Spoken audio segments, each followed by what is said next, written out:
Today, the 25th day of the month of Adar, which is according to Rabbi Yeshua, the day of when the world was created, as the Gemara relates in Masechet Rosh Hashanah. But it is also the birthday of the Rebbetzin Chaya Mushka, exactly 120 years ago. I want to share with you a most fascinating story, a mind-boggling story. And the story is as follows. The story was told by Rabbi Wagner. Apparently, he knows the story firsthand. The Rebbetzin had a cousin, first or second cousin, or third cousin, from Belzer family, Rokeach. So he was visiting with the Rebbetzin. And he informed the Rebbetzin that he was planning to go to Israel. So the Rebbetzin asked him a favor, when you go there, please go to Kfar Chabad and take a picture of the new 770 building that they built in Kfar Chabad. And when you come back, please bring it to me. Good. As soon as he arrived there at Israel, the first thing, with a taxi, he asked them, stop off at Kfar Chabad, I got to take a picture there, and then we'll continue on our journey. He looked at him, you don't look like a Lubavitcher. Why would you go to Kfar Chabad? So he says, look, I was asked by the Rebbetzin to do that, and I'm doing it for her. Azoi, he says, then I'm going to tell you a story about the Rebbe.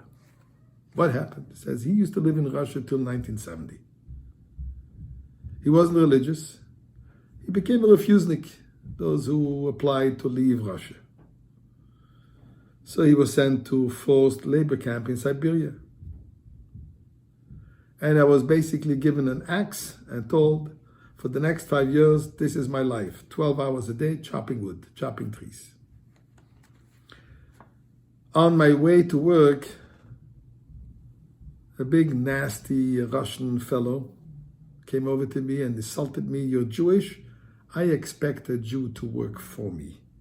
So you are going to chop the branches and the trees that I'm supposed to do too. I said, I have no intention of doing this, and we got into a big fist fight, and we both ended up in the hospital. In the hospital, I'm approached by the local nurse. She tells me, people don't come over here to get healed. People come here to die.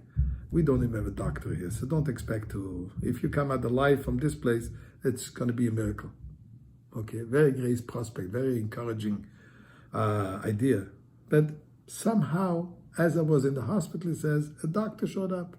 He took care of me, and I was actually better. And I became well.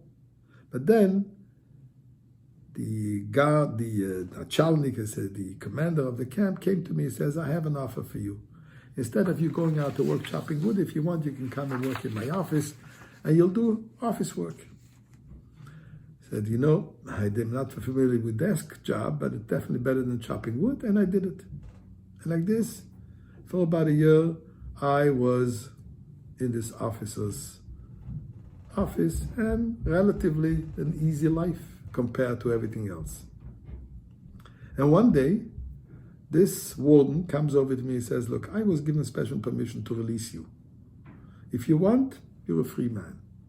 Go to the city, don't look back, grab your shmatis, and go. And don't turn back, just go. Take your papers in the city, you'll get your papers, specific office where you're going to get your release papers, and just go. I did that. And as I'm walking to the train station, something unusual happens. An individual comes over to me, and he had his hand in his pocket, and he says, you follow me. He looked like an official. And you don't say no. I followed him, and he took me into the woods, and I got very scared. And I figured, this is it. I'm being shot. This whole thing was just a trap. And as we're in the woods, nobody around, he takes out a wallet from his pocket, and he shows me a picture from a bearded man. No idea what that is. And he tells me, I want you to know, I work for this rabbi. I've been following you from the moment you have been arrested and come into Siberia. I arranged for the doctor, I arranged for your desk job, I arranged for your release, and I want you to know that go to the Ovir office, there is a visa for you waiting to go to Israel. Go and don't look back. I couldn't believe my ears, but I followed. And I'm in Israel since 1970. When I came, that's when I realized that the picture that he showed me was the Rebbe. So I'm just sharing with you the story, he says. He was flabbergasted, this Rokeach.